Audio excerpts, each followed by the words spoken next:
to be here in London, the big smoke. I've come all the way from Bristol tonight. Yeah, big fans, me too. Bristol born and bred.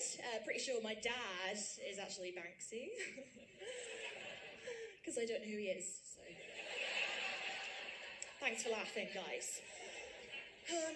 Bit about moi. Before I did this, I actually used to work in recruitment. I know, I say it to establish that I'm the biggest asshole in the room. But no, it's a very strange place to work. It's full of very skinny young men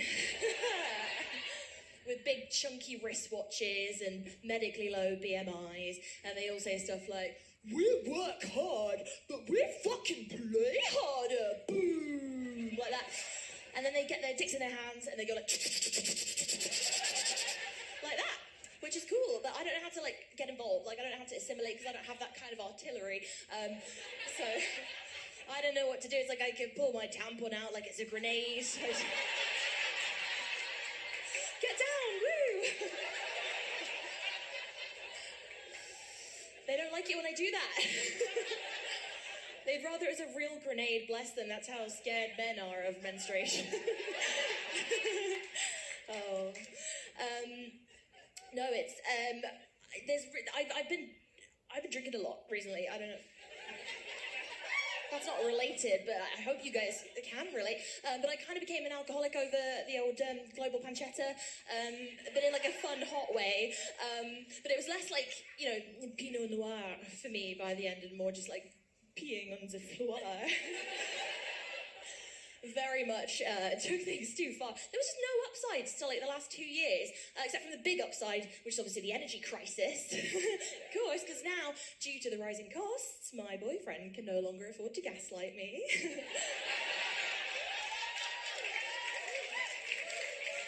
Silver linings. Another thing I realised over lockdown, my own ability to just be like so physically repulsive, because like I feel like there's a bit more onus on women to be like vaguely fragrant and like adherent to the male gaze, just like most of the time. But when you're not observed, that onus goes away. Women in the room, just do me a favour, just raise your hand to me if when you're alone and you know that no one's watching, you are fucking disgusting. Thanks for your honesty, ladies. Now, people next to those women, just raise your hands if when they raised their arms, you smelled them. Me too. I was gross. I'd like wake up every morning wet and I'd be like, what am I lying in? And it was me. It was my juices. My morning marinade. Yeah, I was really gross. A real low point for me was when I realised I couldn't fit my arm in the Pringles tube anymore.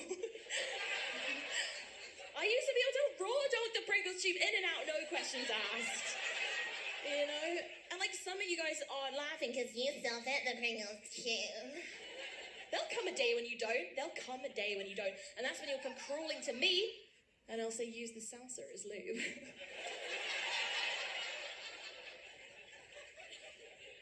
But I really wanted to not be gross. I was like, listen, I already have an inherently fuckable personality. I just need my body to catch up. So I really wanted to get like so fit and hot. I wanted to go into like a chrysalis over lockdown and just come out so it's just a 10 out of 10. But it was tough. So I tried to do couch to 5K, just like to keep it tight or whatever, I don't know. But it's so hard because I do it with my mum because I live with my mum because I'm a fucking legend. But like we get quite self-conscious when we run because we know that we look like 2 bags of porridge being dropped. This is a brag, but I actually did a gig for the BBC the other day. Ooh, and they're really hot on like slander and defamation, and they called me and they were like, "Will your mum sue us if you publicly call her a bag of porridge?" I was like, nah, she knows what she is.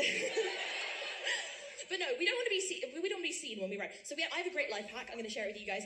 So ladies, this is fantastic shit. Okay, so listen.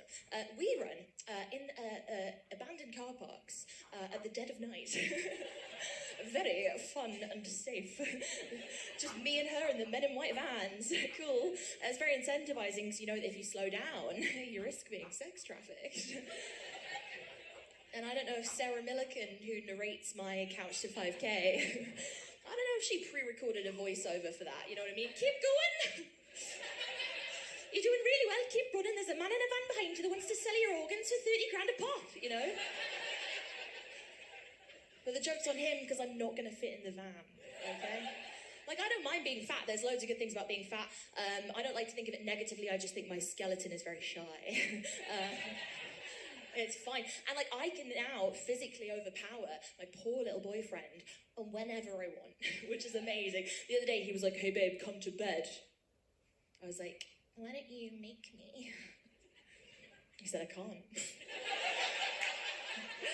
Lovely feeling. And, like, I know I will never be as skinny as the girls in porn. I know that. But I will be as sad.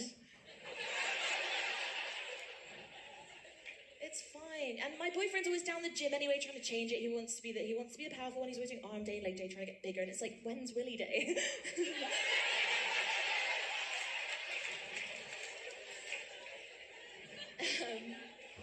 I'm going to leave you guys now with a little tip, which was his nickname. This one's for the ladies in the room. Men, you can just die, I guess. You know how they say if you sit on your hand before you masturbate, then the hand goes numb and you can pretend it's a stranger's hand? Yeah, okay. Better idea. Use your left hand, use your non-dominant hand, and you will perform incompetently. And you can pretend it's a real boy. You guys have been lush. I've been Jessie. Thank you so much. Come on, Jessie Nixon. Wow. We've only got 2